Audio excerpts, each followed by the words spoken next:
So the first exercise for shoulders is to try and separate the union between the scapula or the shoulder blade to the top of the arm, because remember, when your shoulder is bad, the mobile base, which is the scapula, comes along with the arm when you lift your arm, and so the whole shoulder comes up. So this is called the shoulder hang. So what you do is you lie down on the floor on your tummy with the whole of your hand up to the heel of your hand on a chair. And the important thing is here to try and get the whole of the hand on the chair, and to try not to let the elbows bend at all, which is difficult. If this is too difficult to do, you simply have to go to a lower chair, and then you just let your head drop through to the floor, trying to keep your elbows as straight as possible. You only have to stay there for a moment or two. It's a very long moment. But that is stretching between your scapula and your upper arm to the muscles that come in just below the knob of the top of the humerus, and you just hang there. Now, it'll be much easier on one side than the other. You just have to bear with it and try and breathe, taking your breath to where the pain is, so it's not so uncomfortable. And there you go, that's long enough. And then to come down, you let the bad arm go first and let it come to the floor, and then you take the other arm down. Good, and that's it.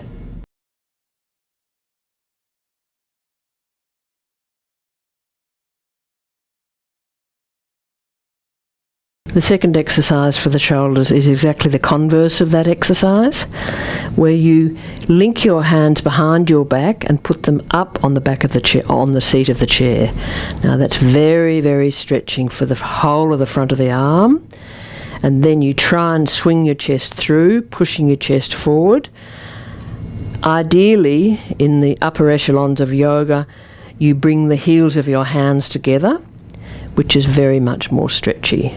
Very hard work at the front of the elbows, the front of the upper arm, and the front of the shoulder, especially trying to get your chest forward. Now, if that's too difficult to do, you can put your bottom, use a lower chair, or simply put something under your bottom, and we use the back block every time. Or you can sit on your feet, but let's use the back block for the moment. And again, pushing back onto the chair and trying to swing your chest through to the front. And that's stretching your shoulder at the front, because remember, when you have a bad shoulder, the whole shoulder comes forward, the knob of the front of the shoulder comes forward and gives you almost a scooped chest at the front.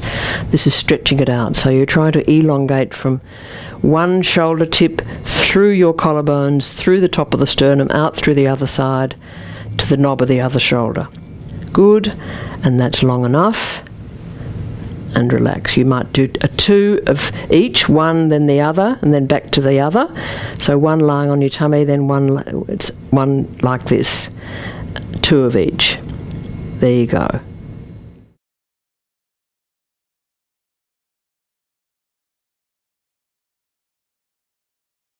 So the third exercise for the shoulders is the arms behind the back stretch. So to do this, you take your hands behind your back, holding elbow to elbow. Now we're assuming that the right shoulder is the problem shoulder, because the arm closest to your body gets the bigger stretch here. So in position, and it's often very difficult to actually hold onto your elbows if you've got a bad shoulder. So now in position, holding the clasp, I want you to now lie yourself back on your arms on the floor. And that will be pretty well agony for that right shoulder. It will want to sit up forward off the floor. It'll take all your concentration to relax. Take your breath to where the pain is, and try and let that knob of the shoulder drop back to the floor, and try and lengthen between one shoulder through the clavicle, the collarbone, through the sternum out to the other shoulder, and just relax.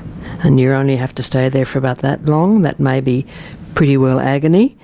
Just coming up again, I'll just show you how to switch to the other side. So the other arm outermost, holding, and that will be easier on the right arm.